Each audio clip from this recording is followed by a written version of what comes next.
Vamos lá, pessoal. Então, para a segunda parte da nossa videoaula sobre análise de investimentos, tá? Ainda estamos no capítulo 10 do livro. Bom, a gente viu anteriormente que toda operação financeira, principalmente no contexto de análise de investimentos, ela é representada em termos de um fluxo de caixa e, a partir desse fluxo de caixa, nós usamos normalmente dois critérios para avaliar a viabilidade de investimento: o critério da taxa interna de retorno e o critério do valor presente líquido. Então, no primeiro vídeo, eu mostrei formas de utilizar esses dois critérios e as regras de decisão baseada neles. Tá? Bom, vamos ver agora a comparação quando a gente tem duas alternativas de investimento. E se a gente tiver duas alternativas, por exemplo, imagina que a gente tem esses fluxos de caixa que são representativos de duas opções de investimento, uma opção A e uma opção B. Tá? Então nós poderíamos comparar essas duas opções de acordo com o VPL, valor presente líquido, de acordo com a TIR. Se ele atender aos critérios, se a gente tiver dinheiro, a gente pode investir nos dois. Tá? Mas a gente está considerando aqui que eles são mutuamente excludentes, ou seja, eu só posso investir em um deles. Então eu vou acabar escolhendo o melhor. Então, se a gente colocar lá na calculadora, entrar com as informações e pedir o cálculo do valor presente líquido, por exemplo, nós vamos ver que o investimento B proporciona um valor presente líquido superior, positivo, ambos são positivos, mas o B é superior ao A. Ou seja, os dois investimentos, eles constituem alternativas interessantes, mas o B é o que deveria ser escolhido porque apresenta o maior valor presente líquido. Quando a gente entra com as informações do fluxo de caixa e pede a taxa interna de retorno, a situação muda. Com essa informação agora, a gente tem que a taxa interna de retorno do A é superior ao B. E isso nos leva a uma dúvida. Qual é o investimento que a gente deve optar? A ou B? A proporciona maior taxa interna de retorno, B maior valor presente líquido. Bom, por que isso acontece? Como é que pode dar um resultado desse? É interessante a gente observar o seguinte: esses fluxos eles diferem primeiro em relação ao próprio critério de avaliação. O valor presente líquido ele é expresso em termos absolutos e a taxa é expressa em termos relativos. O que significa isso? Que a taxa é calculada sobre o investimento nos 900 ou sobre os 450. Enquanto que o valor presente ele é o valor em moeda. Tá? Outro aspecto que impacta nessa diferença é a escala dos investimentos. Esse primeiro ele tem uma escala bem maior do que o B. Desculpa, o B tem uma escala bem maior do que o A. E a distribuição dos fluxos de caixa ao longo do tempo ela também é diferente. Então, como é uma relação não linear entre taxa interna de retorno e valor presente líquido, ou entre valor presente líquido e a taxa de desconto, e a taxa em relação aos fluxos de caixa também é uma relação não linear. Então, dependendo de como são distribuídos os fluxos e dependendo da escala dos investimentos, nós podemos ter resultados conflitantes como esse daqui. Então, qual é a abordagem que a gente usa numa situação dessas? A gente usa uma abordagem que é chamada de análise incremental. Como é que a gente procede com a análise incremental? Bom, a gente calcula o valor presente líquido incremental, ou seja, a riqueza adicional que um investimento promove em relação ao outro. Por exemplo, a gente já pode antecipar aqui, ó. O investimento B, pelo critério da análise incremental, ele vai ser o preferido. Por quê? Porque ele promove uma riqueza maior do que a do A, um aumento de riqueza maior. E quanto que é esse aumento de riqueza maior? É essa diferença aqui. Então o VPL incremental vai ser exatamente essa diferença. Mas a gente vai fazer um procedimento de cálculo desse VPL por meio da calculadora, porque a gente vai obter uma outra informação importante. Então vamos lá. VPL incremental, riqueza adicional acrescida por um investimento em comparação com o outro.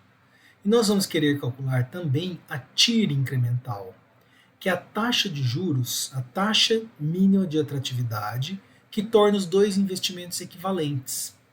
E essa é chamada interseção de Fisher. Tá? Vamos colocar então a análise incremental em prática. Então vejam, nós temos aqui os dois investimentos, A e B, eu só mudei a ordem agora, tá? E nós vamos criar uma linha aqui que vai ser B menos A. Então nós vamos criar um investimento, tá? Um terceiro investimento, que ele vai ser o B subtraído do A. Quando a gente fizer isso, nós vamos ter essa linha aqui, ó, tá? Menos 900, menos 450, 400 menos 220, 340 menos 180, 280 menos 120, 200 menos 100. Quando a gente colocar essas informações na calculadora e pedir o VPL, então a gente coloca aqui 450, CHS, GCF0, 180, 160 duas vezes e o 100, informamos a taxa mínima de atratividade, nós vamos pedir o NPV e vamos ter de 15,70. Essa é a diferença entre o VPL-B e o VPL-A. Então o VPL-B, o investimento B, ele proporciona uma riqueza incremental de 15,70 em comparação com o A. Tá? Então é quanto que o investimento B torna o investidor mais rico em comparação se ele tivesse optado pelo A. Quando a gente pede FRR, nós vamos pedir a taxa interna de retorno dessa linha aqui.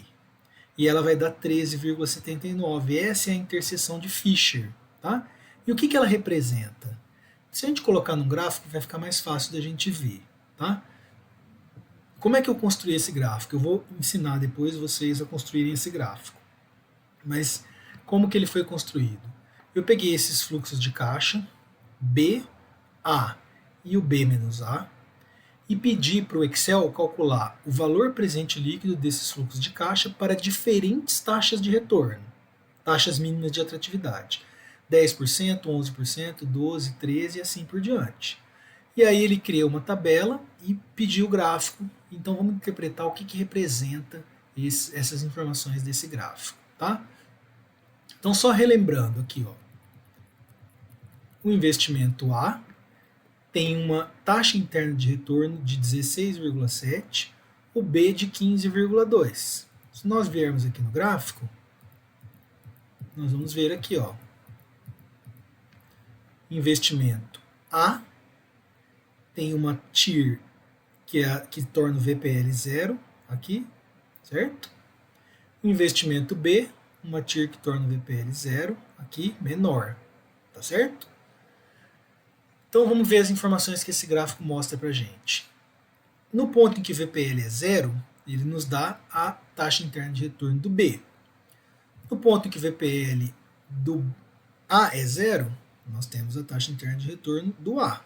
Então aqui ó, o eixo X, ponto em que o gráfico do B cruza o eixo X, ponto que o gráfico do VPL-A cruza o eixo X. Então aqui nós temos as taxas internas de retorno de cada um. E nós vimos que o A proporciona uma TIR maior do que a do B. Porém, nós vimos também que o VPL do B é maior que o do A. Mas a gente observa que olha, o VPL do B é maior que o do A. Mas a gente observa que isso não é constante em todos os pontos. Existe um ponto em que os VPL se igualam. Uma taxa que os VPL se igualam é aquela taxa de 3,79% que a gente encontrou. Então essa taxa de 3,79% é a chamada interseção de Fisher. Tá? E ela define duas regiões. Uma região em que o VPL do B é maior que o A, outra região em que o VPL do A é maior que o do B. Então, dependendo da taxa dependendo da taxa de atratividade mínima, um investimento vai ser preferível em relação ao outro. Por exemplo, nós definimos no enunciado que a taxa de atratividade mínima era 12%.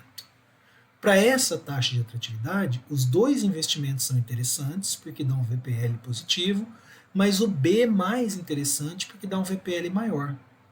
Se tivéssemos escolhido uma taxa de atratividade de 14,5% aqui, por exemplo, nós teríamos que o investimento A daria um VPL mais positivo e melhor que o do B, também positivo.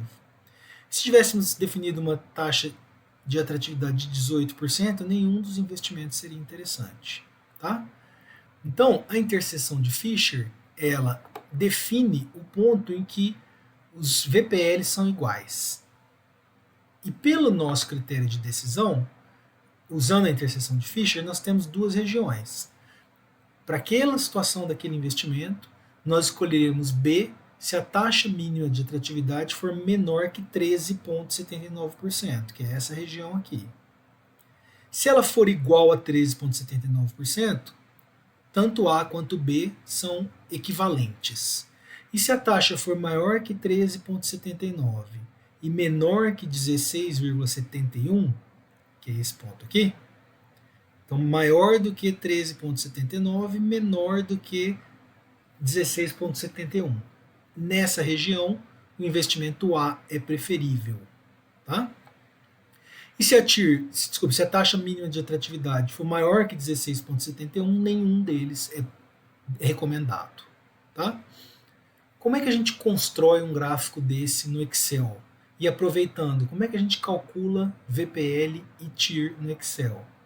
Bom, eu coloquei uma planilha lá no e-disciplinas para vocês, e essa planilha tem esse gráfico e ela está preenchida as células que geram os valores para construir esse gráfico. Mas eu vou explicar para vocês aqui nos slides também, tá? Então vejam, lá no Excel, primeiro a gente preenche as informações. Então colocamos aqui o ano, os investimentos e as informações de fluxo de caixa, tá? O A, o B, eu só inverti a ordem aqui, né? Em vez de colocar B e A, eu coloquei A e B. E o incremento, que é B menos A, tá certo? Muito bem. Então nós vamos primeiro, a gente quer calcular os valores presentes líquidos do A, do B e do incremental para diferentes taxas. Então primeiro nós vamos preencher as taxas. Como é que eu escolho o valor das taxas? Bom, como a gente já tinha calculado a TIR incremental, eu tinha dado 13,79, eu peguei valores abaixo de 13,79 e valores acima de 13,79. Tá? Agora vamos calcular o VPL do A para uma taxa de 10%.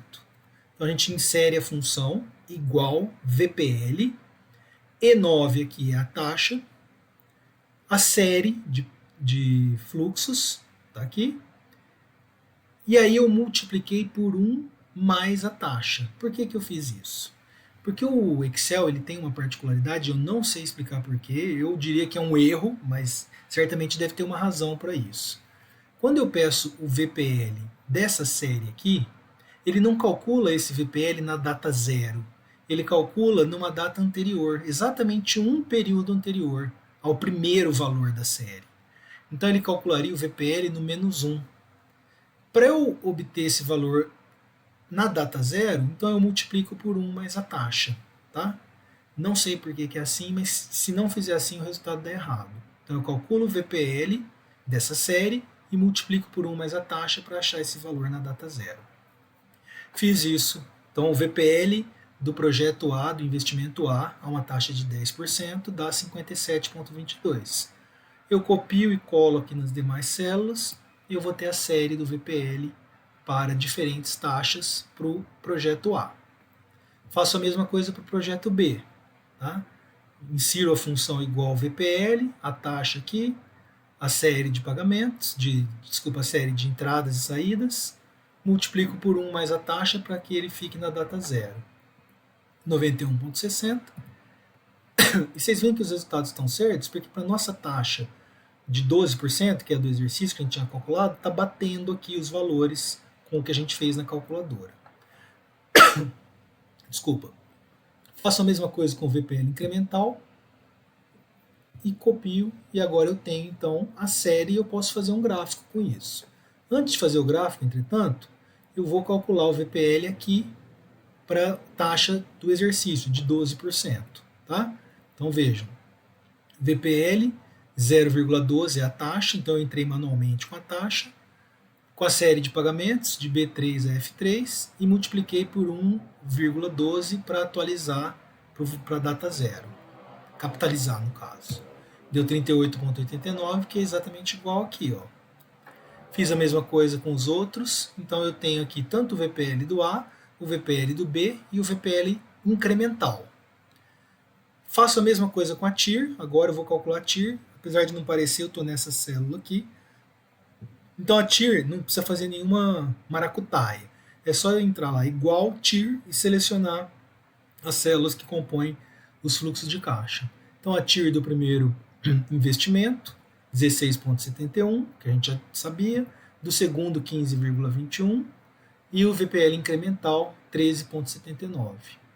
Agora eu posso pedir um gráfico, aí vocês vão saber inserir aqui, né, o gráfico. Então observem que, por exemplo, essa curva preta é a curva do VPLA em função da taxa, tá? Então eu acredito que eu fiz as três ao mesmo tempo, mas eu tenho certeza que vocês sabem mexer e gerar gráficos no Excel, né? Suponho, tá? Então essa planilha está no e-disciplinas. Observem a construção dela, releiam o vídeo e façam aqui ó, embaixo o exercício 5 e o exercício 6. Procurem resolvê-lo dessa mesma forma que eu fiz aqui para vocês treinarem e colocarem em prática isso, tá? Muito bem. Vamos ver agora outra situação. Parece que é o mesmo projeto, mas não é. O último valor aqui da série mudou, tá? Então considere a seguinte situação envolvendo dois projetos. Qual deles eu devo escolher de acordo com o VPL, assumindo uma taxa mínima de atratividade de 12% ao ano? Quando eu calculo o VPL desses dois, usando a calculadora, GCF0, 450 CHS GCF0, 220 GCFJ e assim por diante, vocês já sabem fazer isso. Quando eu calculo os VPLs, eu observo que eles são exatamente iguais. Qual eu escolheria? Bom, uma coisa meio óbvia assim é que a gente escolheria o A. Por quê? Porque ele proporciona a mesma riqueza, o mesmo aumento de riqueza, partindo de um capital inicial bem menor. Tá? O critério para isso é chamado taxa de rentabilidade, que é a divisão do VPL pelo desembolso de capital. Então eu divido 52 por 450, 52 por 900. E eu vou observar que a taxa de rentabilidade A é 11,64%, a taxa de rentabilidade B é 5,82%. Então, nesse caso aqui, eles dão o mesmo VPL, só que com investimentos iniciais diferentes. Nesse caso, a gente usa esse critério da taxa de rentabilidade. Tá bom? Bom, tem o exercício 5 e o exercício 6 para vocês resolverem, que é aqueles que eu recomendo que vocês resolvam tanto na calculadora quanto no Excel. Tá? E as tarefas, estudar o capítulo 10 e fazer os exercícios aí indicados. Tá bom? Bom trabalho, gente!